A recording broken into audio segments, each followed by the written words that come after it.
नमस्कार, जय हिंद, वंदे मातरम। स्वागत है आपका उत्तर प्रदेश के टॉप 50 खबरों में। भारतीय जनता पार्टी ने उत्तर प्रदेश में बड़ा संगठनात्मक बदलाव करते हुए विनोद तावड़े को नया प्रदेश प्रभारी नियुक्त किया है, जबकि जगदीश पटेल को सह प्रभारी की जिम्मेदारी सौंपी गई है। पार्टी सूत्रों के अनुसार यह फैसला वर्ष 2027 के विधानसभा चुनाव को ध्यान में रखते हुए लिया गया है। नई नियुक्तियों के साथ ही भाजपा में चुनावी तैयारियों को और तेज करने की कवायद शुरू हो गई है। आने वाले दिनों में संगठन स्तर पर और बदलाव देखने को मिल सकते हैं। सिद्धार्थनगर में सरकारी जमीन पर बने 40 साल पुराने एक मदरसे और मस्जिद पर प्रशासन ने बुलडोजर चलवा दिया।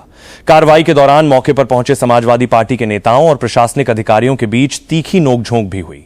प्रशासन का कहना है कि यह निर्माण अवैध रूप से सरकारी भूमि पर किया गया था, जिसके चलते कानूनी प्रक्रिया के तहत यह ध्वस्तीकरण अभियान चलाया गया। स्थानीय स्तर पर इस कार्रवाई को लेकर राजनीतिक माहौल गर्मा गया है। वाराणसी एयरपोर्ट पर लाइसेंसी पिस्टल से गोली चलने की घटना को लेकर केंद्रीय गृह मंत्रालय ने विस्तृत रिपोर्ट तलब की है। मंत्रालय ने इस घटना को सुरक्षा चूक मानते हुए पूरे मामले की गहन जांच के निर्देश दिए हैं। अधिकारियों से पूछा गया है कि आखिर सुरक्षा जांच के दौरान यह चूक कैसे हुई। इस घटना के बाद हवाई अड्डे की सुरक्षा व्यवस्था पर सवाल खड़े हो गए हैं। जांच पूरी होने के बाद जिम्मेदार अधिकारियों के खिलाफ कार्रवाई की जा सकती है। योगी सरकार ने परिवहन निगम में कार्यरत आउटसोर्स कर्मचारियों को बड़ा तोहफा दिया है। सरकार ने इन कर्मचारियों के मानदेय में 5% की बढ़ोतरी का ऐलान किया है।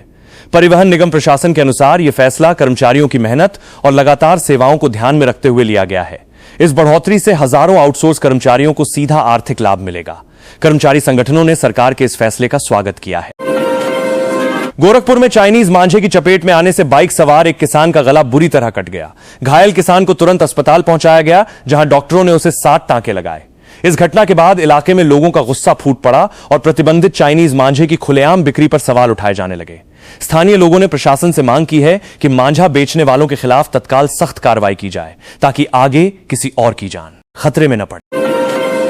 अयोध्या स्थित श्री राम मंदिर चढ़ावा चोरी मामले में एसआईटी की जांच पूरी हो गई है।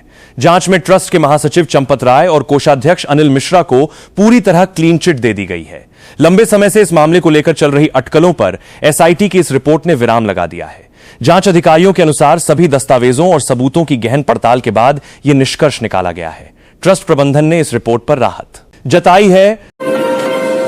लखनऊ में नगर निगम की टीम पर हमला करने वाले आरोपियों के खिलाफ पुलिस ने सख्त कार्रवाई शुरू कर दी है। जांच के दौरान इस हमले का माफिया अतीक अहमद से जुड़ाव सामने आया है, जिसके बाद मामले की गंभीरता और बढ़ गई है। पुलिस अब यह पता लगाने में जुटी है कि हमले के पीछे असली मंशा क्या थी और इसमें और कौन कौन लोग शामिल हैं। आरोपियों की जल्द गिरफ्तारी के लिए कई टीमें गठित की गई हैं। मेरठ में उत्तर प्रदेश एटीएस ने जैश-ए-मोहम्मद से जुड़े एक आतंकी को गिरफ्तार किया है। पूछताछ में सामने आया है कि आरोपी लगातार पाकिस्तान में बैठे लोगों को रकम भेजने का काम कर रहा था। एटीएस की टीम आरोपी से गहन पूछताछ कर उसके पूरे नेटवर्क और फंडिंग के स्रोतों का पता लगाने में जुटी है। एजेंसी को शक है कि आरोपी के तार और भी संदिग्ध गतिविधियों से जुड़े हो सकते हैं। जांच जारी है। आगरा में मात्र 12 घंटे के भीतर रेलवे ट्रैक पर 3 शव मिलने से पूरे इलाके में हड़कंप मच गया। मृतकों में एक युवक, एक महिला और एक मासूम बच्ची शामिल है। तीनों शव अलग अलग स्थानों से बरामद हुए, जिससे पुलिस भी हैरान है। रेलवे पुलिस और स्थानीय प्रशासन ने मामले की जांच शुरू कर दी है। पुलिस यह पता लगाने में जुटी है कि यह हादसे थे या इनके पीछे कोई साजिश छिपी है। अमेठी में एक परिवार अपने घर के लिए टैंक खुदवा रहा था, तभी जमीन के भीतर से 29 रहस्यमयी धातु के गोले निकल आए। गोले मिलने की सूचना मिलते ही स्थानीय पुलिस और प्रशासन मौके पर पहुंचे। मामले की गंभीरता को देखते हुए पूरे क्षेत्र को घेराबंदी कर सुरक्षित किया गया है। विशेषज्ञों की टीम को बुलाकर इन गोलों की जांच कराई जा रही है, ताकि यह पता चल सके कि ये किस चीज के हैं और कितने पुराने हैं। नोएडा में 1 करोड़ 48 लाख रुपए की बड़ी डकैती का पुलिस ने पर्दाफाश किया है। इस मामले में पुलिस ने 6 आरोपियों को गिरफ्तार कर लिया है। पूछताछ में आरोपियों ने वारदात को अंजाम देने का तरीका पुलिस को बताया। पुलिस अब लूटी गई रकम की बरामदगी में जुटी है। अधिकारियों के अनुसार आरोपियों से और भी अहम जानकारियां जुटाई जा रही हैं, ताकि पूरे गिरोह का पर्दाफाश हो सके। कानपुर बिजली विभाग में स्क्रैप के निस्तारण को लेकर करोड़ों रुपए की बड़ी धांधली का मामला सामने आया है। जांच में सामने आया कि विभागीय स्क्रैप के निपटान में भारी अनियमितताएं बरती गईं, जिससे सरकार को करोड़ों रुपए का नुकसान पहुंचा। मामला सामने आने के बाद विभागीय अधिकारियों में हड़कंप मच गया है। उच्च अधिकारियों ने इस पूरे प्रकरण की विस्तृत जांच के आदेश दे दिए हैं। दोषी पाए जाने वालों के खिलाफ कार्रवाई की जाएगी। बागपत में 2 युवकों की हत्या कर उनके शव मंदिर परिसर में ही दफनाने का सनसनीखेज मामला सामने आया है। इस वारदात का मुख्य आरोपी मंदिर का महंत फिलहाल फरार बताया जा रहा है, पुलिस ने घटनास्थल से शव बरामद कर लिए हैं और मामले की गहनता से जांच शुरू कर दी है। फरार महंत की तलाश के लिए पुलिस की कई टीमें अलग अलग जगहों पर छापेमारी कर रही हैं। जल्द ही आरोपी की गिरफ्तारी का दावा किया जा रहा है। अंबेडकर नगर में एक आईपीएस अधिकारी की मां की संदिग्ध परिस्थितियों में मौत हो गई। मौके से उनके जेवर गायब मिले हैं, जिसके चलते पुलिस को हत्या और डकैती दोनों की आशंका है। घटना की जानकारी मिलते ही पुलिस के वरिष्ठ अधिकारी मौके पर पहुंचे और जांच शुरू कर दी। फॉरेंसिक टीम को भी घटनास्थल पर बुलाया गया है। पुलिस मामले को गंभीरता से लेते हुए हर पहलू से जांच कर रही है। बांदा में स्कूली बच्चों द्वारा मोमोज और फिंगर खाने के बाद तबियत बिगड़ने से 2 छात्रों की मौत हो गई, जबकि एक छात्र की हालत अब भी गंभीर बनी हुई है। घटना के बाद स्कूल में हड़कंप मच गया और अभिभावकों में गहरा आक्रोश देखा गया। प्रशासन ने खाद्य पदार्थों के सैंपल जांच के लिए भेज दिए हैं। स्वास्थ्य विभाग की टीम मामले की जांच में जुटी है और आगे की कार्रवाई रिपोर्ट के आधार पर की जाएगी। अलीगढ़ में प्रेम प्रसंग में शक के चलते एक प्रेमी ने अपनी प्रेमिका की बेरहमी से हत्या कर दी। आरोपी ने वारदात के बाद ईंट से कुचलकर प्रेमिका का चेहरा तक क्षताविक्षत कर दिया। इस दिल दहला देने वाली घटना से इलाके में सनसनी फैल गई है। सूचना मिलते ही पुलिस मौके पर पहुंची और शव को कब्जे में लेकर पोस्टमार्टम के लिए भेज दिया।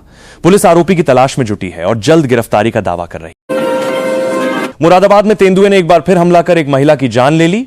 घटना के बाद इलाके में दहशत का माहौल है। गुस्साए ग्रामीणों ने मौके पर पहुंची वन विभाग की टीम को खदेड़ दिया। स्थानीय लोगों का आरोप है कि बार बार शिकायत के बावजूद तेंदुए को पकड़ने के लिए ठोस कदम नहीं उठाए गए।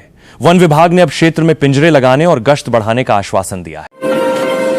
शामली में जमीन विवाद से परेशान एक किसान ने खुद को आग लगा ली। गंभीर रूप से झुलसे किसान की हालत फिलहाल नाजुक बनी हुई है। उसे तुरंत अस्पताल में भर्ती कराया गया है, जहां डॉक्टर उसका इलाज कर रहे हैं। घटना की सूचना मिलते ही पुलिस और प्रशासन के अधिकारी मौके पर पहुंचे। पुलिस अब इस पूरे जमीन विवाद की तह तक जाकर मामले की जांच कर रही है। कासगंज में एक बुजुर्ग व्यक्ति अपने पोते को लेकर घर के अंदर बंद हो गया और पुलिस को गोली चलाने की धमकी देने लगा। सूचना मिलते ही भारी पुलिस बल मौके पर पहुंचा और स्थिति को शांति से सुलझाने का प्रयास शुरू किया। पुलिस अधिकारियों ने बुजुर्ग को समझाने की कोशिश की ताकि पोते को किसी प्रकार का नुकसान न पहुंचे। प्रशासन का कहना है कि मामले को संवेदनशीलता के साथ सुलझाने का प्रयास किया जा रहा है। मथुरा में श्री कृष्ण जन्मभूमि और शाही ईदगाह विवाद को लेकर चल रही बातचीत एक बार फिर विफल हो गई है। हिंदू पक्ष ने इस मामले में अपना रुख और सख्त कर लिया है। पक्षकारों के अनुसार बातचीत में दोनों पक्षों के बीच सहमति नहीं बन सकी, जिसके चलते मामला एक बार फिर अदालत के समक्ष जाने की संभावना बढ़ गई है। इस विवाद को लेकर धार्मिक और सामाजिक हलकों में चर्चा तेज हो गई है। उत्तर प्रदेश में जापानी निवेश की मदद से एक नई जापानी सिटी बनाई जाएगी। यह परियोजना 500 एकड़ भूमि पर विकसित की जाएगी। अधिकारियों के अनुसार इस परियोजना से प्रदेश में आर्थिक विकास को नई गति मिलेगी और बड़े पैमाने पर रोजगार के अवसर पैदा होंगे। जापानी निवेशकों की दिलचस्पी को देखते हुए सरकार इस प्रोजेक्ट को जल्द जमीन पर उतारने की तैयारी में जुट गई है। इससे राज्य में विदेशी निवेश को भी बढ़ावा मिलेगा। सहारनपुर में आयोजित अग्निवीर भर्ती रैली में बागपत जिले के 670 अभ्यर्थी सफल घोषित किए गए हैं। भर्ती प्रक्रिया के दौरान अभ्यर्थियों ने शारीरिक दक्षता और मेडिकल जांच के सभी चरण पार किए। सेना प्रशासन के अनुसार अगली प्रक्रिया के लिए सफल अभ्यर्थियों को जल्द सूचित किया जाएगा। इस सफलता से बागपत के युवाओं और उनके परिजनों में खुशी की लहर देखी जा रही है। आगे भी रैली की प्रक्रिया अन्य जिलों में जारी रहेगी। मध्य प्रदेश में एक दुखद हादसे में उत्तर प्रदेश के 8 लोगों की मौत हो गई। ये सभी लोग धान की रोपाई का काम कर वापस लौट रहे थे। घटना की जानकारी मिलते ही मुख्यमंत्री योगी आदित्यनाथ ने गहरा दुख व्यक्त किया है। प्रशासन मृतकों के परिजनों से संपर्क कर आगे की जरूरी कार्यवाही में जुटा है। इस हादसे से मृतकों के परिवारों में मातम का माहौल है और सहायता को लेकर प्रशासनिक स्तर पर बातचीत जारी है। आजमगढ़ में छात्रों ने बड़ा प्रदर्शन किया। छात्रों का आरोप है कि पिछले 9 वर्षों से गणित प्रवक्ता का पद खाली पड़ा है, जिसके चलते उनकी पढ़ाई गंभीर रूप से प्रभावित हो रही है। प्रदर्शनकारी छात्रों ने प्रशासन से जल्द नियुक्ति की मांग की है। स्थानीय शिक्षा अधिकारियों ने छात्रों को जल्द समाधान का आश्वासन दिया है। छात्रों का कहना है कि यदि जल्द नियुक्ति नहीं हुई तो आंदोलन और तेज किया जाएगा। लखनऊ में 2 प्रमुख आवासीय योजनाओं में जल्द ही प्लॉट बुकिंग शुरू होने जा रही है। प्राधिकरण के अनुसार इच्छुक आवेदक जल्द ही आधिकारिक प्रक्रिया के तहत आवेदन कर सकेंगे। इन योजनाओं से शहर में आवासीय सुविधाओं का विस्तार होगा और लोगों को किफायती दरों पर प्लॉट उपलब्ध हो सकेंगे। प्राधिकरण अधिकारियों ने बताया कि बुकिंग प्रक्रिया को पारदर्शी बनाने के लिए पूरी व्यवस्था ऑनलाइन रखी जाएगी।